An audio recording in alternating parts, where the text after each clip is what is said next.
사랑하는 추업제교회 성도 여러분, 유튜브 시청자, 구독자 여러분 반갑습니다. 김정빈 목사입니다. 간밤에도 평안히 잘 주무셨습니까? 오늘은 2025년 12월 30일 화요일 아침입니다. 오늘도 주 안에서 복된 날 되시기를 주의 이름으로 축원드립니다. 제가 기도하고 오늘의 말씀 묵상을 시작합니다. 하나님 아버지 감사합니다. 오늘도 좋은 하루를 허락하시고 또 이렇게 아침에 하나님 말씀을 묵상하게 하시니 감사합니다. 오늘도 하나님 말씀 묵상하며 주의 음성을 듣게 하시고 하나님의 뜻이 무엇인가 깨달을 수 있는 복된 이 시간 되게 하여 주옵소서. 이 시간 온전히 주께 의탁하오며 예수님 이름으로 간절히 기도하옵나이다. 아멘. 할렐루야. 좋은 아침입니다. 오늘 함께 말씀 묵상하실 본문의 말씀은 여호수아 24장 14절부터 24절의 말씀입니다. 개역 개정판으로 우리 한 번만 함께 읽도록 하겠습니다. 그러므로 이제는 여호와를 경외하며 온전함과 진실함으로 그를 섬기라.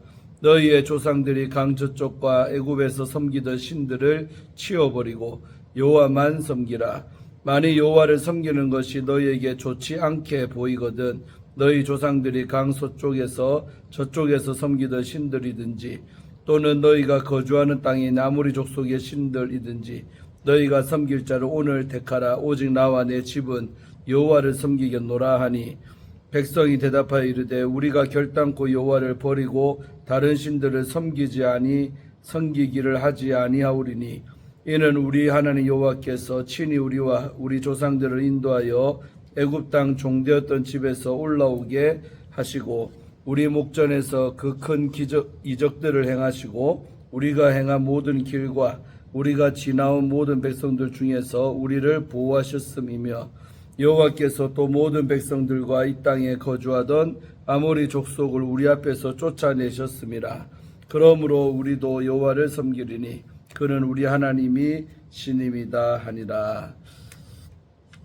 여호수아가 백성에게 이르되 너희가 여호와를 능히 섬기지 못할 것은 그는 거룩하신 하나님이시요 질투하시는 하나님이시니 너희의 잘못과 죄들을 사하지 아니하실 것임이라. 만일 너희가 여호와를 버리고 이방 신들을 섬기면 너희에게 복을 내리신 후에라도 돌이켜 너희에게 재앙을 내리시고 너희를 멸하시리라 하니 백성이 여호수아에게 말하되 아니니이다. 우리가 여호와를 섬기겠나이다 하는지라.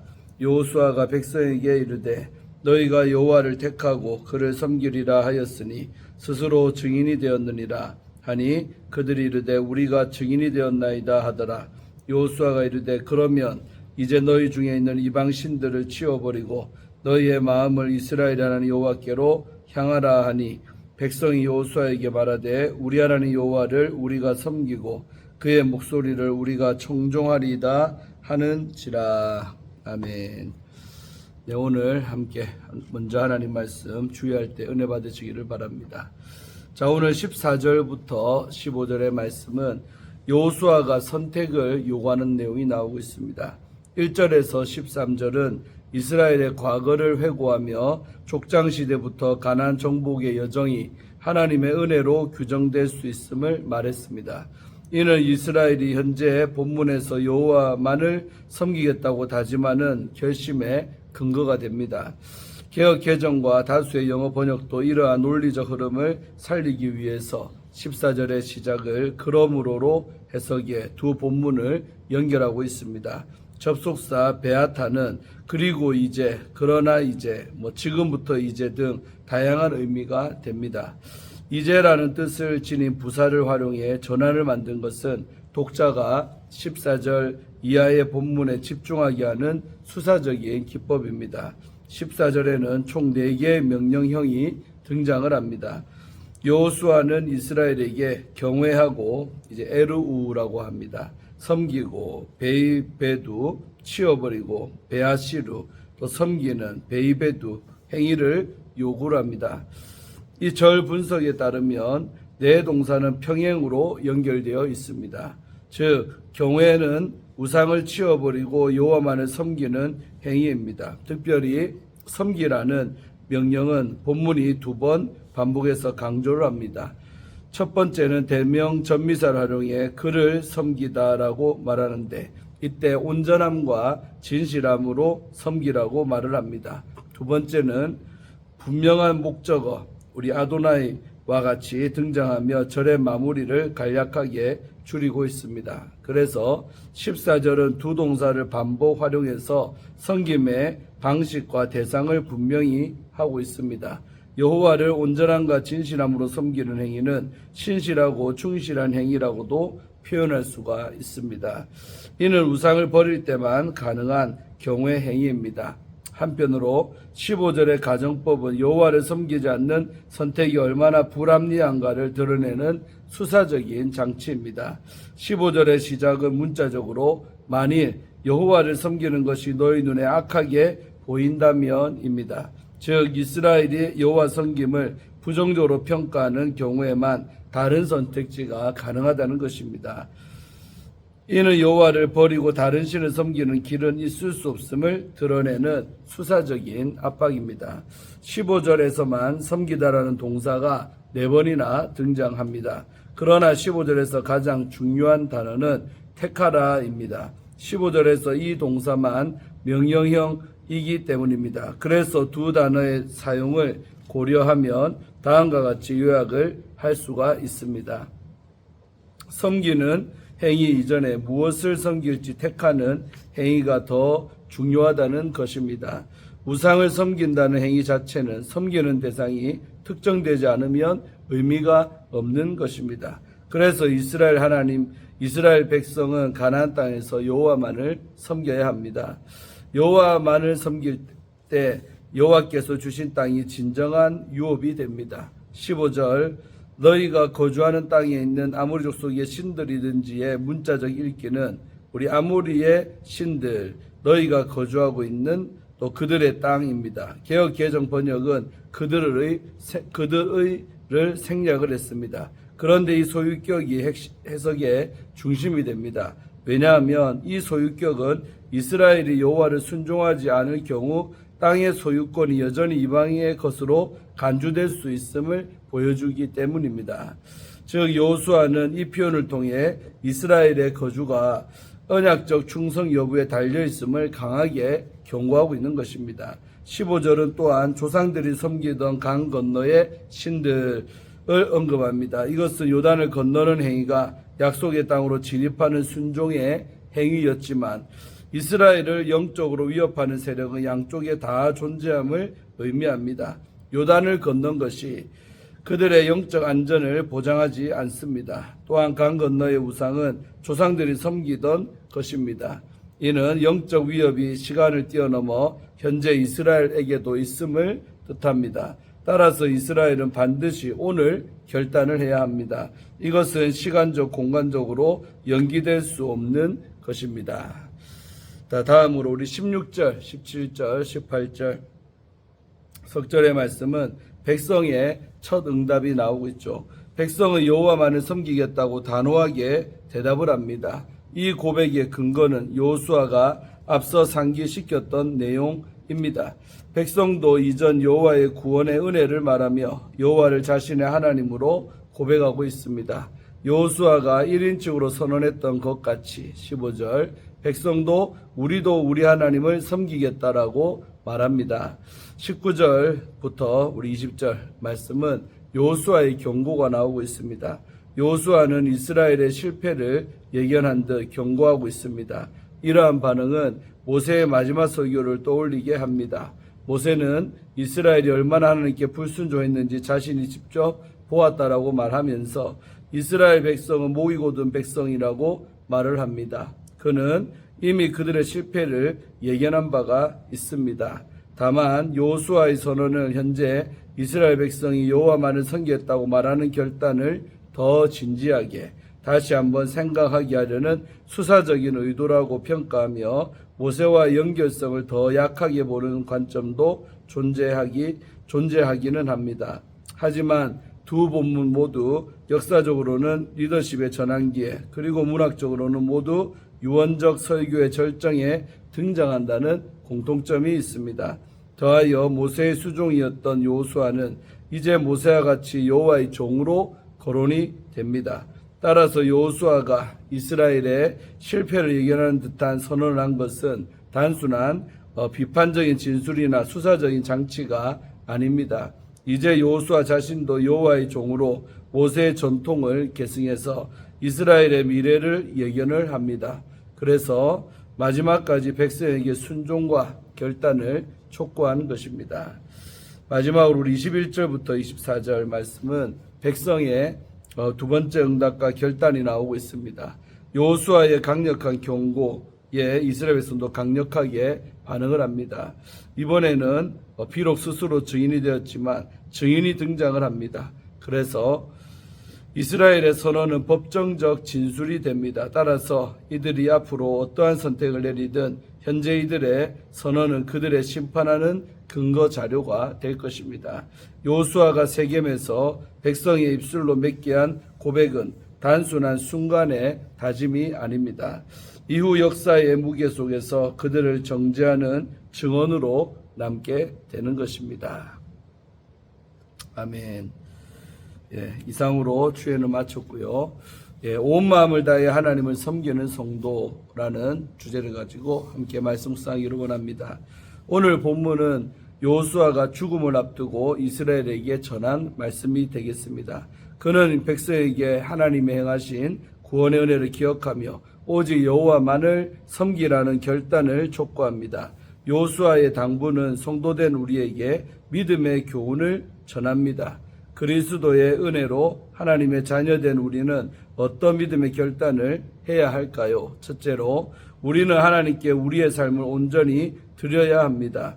여호수아는 먼저 이스라엘에게 여호와를 경외하며 온전함과 진실함으로 그를 섬기라고 선포합니다. 여기서 온전함은 완전함을, 진실함은 진리를 의미합니다. 이는 단순한 외적인 행위가 아니라 전인격적인 헌신과 내적 진실함을 의미하고 있습니다. 여호수아는 이스라엘에게 과거와 현재의 우상을 철저히 버리고 오직 하나님만을 섬기라고 명령합니다. 그리고 그는 너희가 오늘 택하라고 합니다. 이는 신앙의 중립이 없음을 보여줍니다.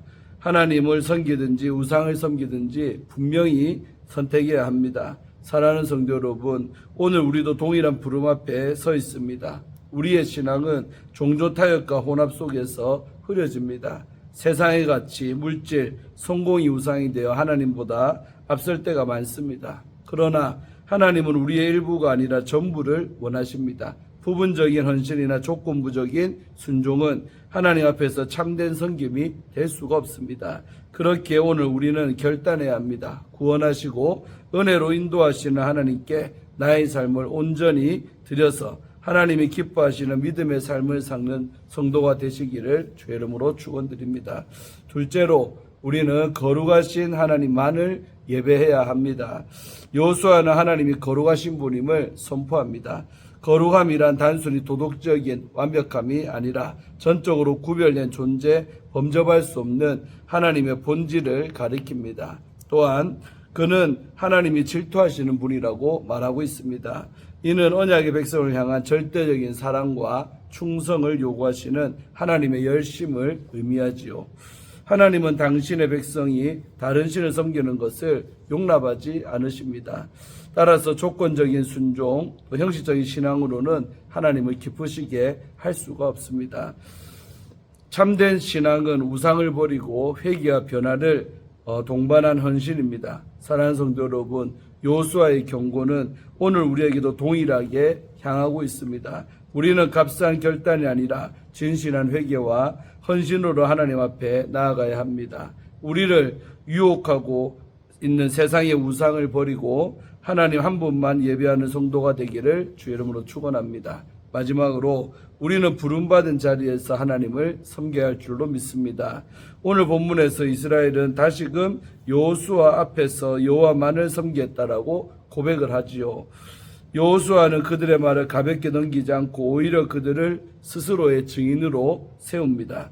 이는 실천을 요구하는 것입니다. 여호수아는 이어서 이방 신들을 버리고 마음을 여호와께 향하라고 촉구합니다.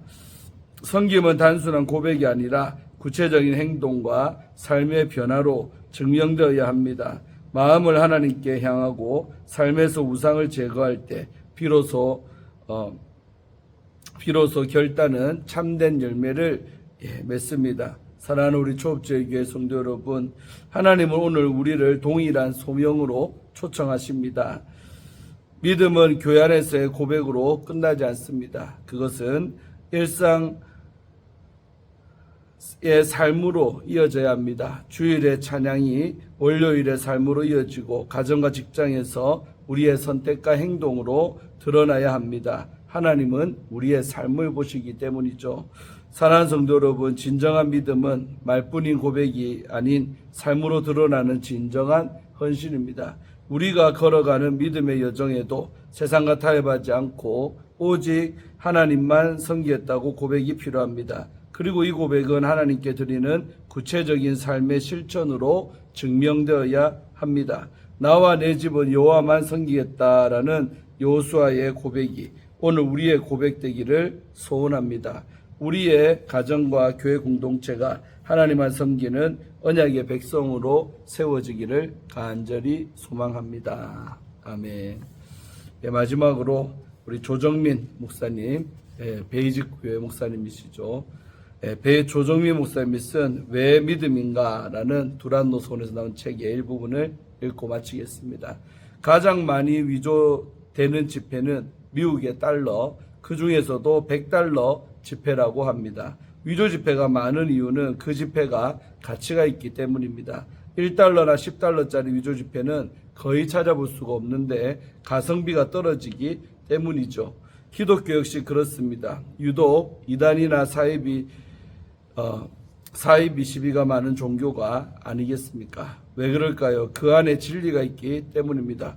무엇보다도 처하고 값지기에 가짜가 많이 생겨날 수밖에 없습니다. 만약 100달러짜리 위조 지폐가 많으니 나는 100달러를 쓰지 않겠다라고 한다면 손해보는 건 자신입니다. 마찬가지로 가짜 크리스천이 많아서 기독교가 싫다고 한다면 진짜를 볼 기회를 스스로 차단하는 것입니다. 가짜를 피하느라 멀리하는 것보다는 진짜를 찾으려고 노력하는 편이 훨씬 가치가 있지 않겠습니까? 아멘. 참 너무 큰 깨달음이 있는 예화 같습니다. 진짜이기 때문에 가짜도 더 많다는 것이 꼭 우리에게 명심하시기를 바라고, 그렇기 때문에 더 하나님을 잘 믿는 우리가 되어야 될 줄로 믿습니다. 자, 기도하고 마치겠습니다. 하나님 감사합니다. 오늘도 이렇게 하나님 말씀을 묵상하게 하시니 감사합니다. 오늘 여호수아의 고별 연설을 통하여 우리 은혜 받았습니다. 오직 나와 내 집은 여호와만을 섬기겠노라 라고 다른 사람이 어떻게 믿든지 나는 하나님을 잘 섬기겠노라는 이 여호수아의 고백이 우리의 고백되기를 원합니다. 참으로 세상은 갈수록 악해지고 또 쾌락을 쫓아 물질만 능주로 살아가는 이 시대 가운데 우리는 우리의 믿음을 또 지키며 살아가야 합니다. 얼마나 어렵습니까? 그러나 진리를 우리가 가지고 있기 때문에 정말 타협하지 아니하고 또 우상 숭배에 빠지지 아니하고 하나님 말 더 잘 섬기는 우리 초업제에게 모든 성도님들, 또 유튜브 우리 성도님들 다 되게 하여 주옵소서. 이에도 이제 하루밖에 남지가 않았습니다. 잘 마무리하게 하셔서 새해를 아름답게 맞이할 수 있는 올해가 되게 하여 주옵소서. 오늘 하루 삶도 주께 모든 것을 의탁하며 예수님 이름 받들어 간절히 축복하며 기도하옵나이다. 아멘. 할렐루야. 오늘도 좋은 하루 되시기를 바랍니다. 내일 아침에 또 말씀상으로 찾아뵙겠습니다. 샬롬.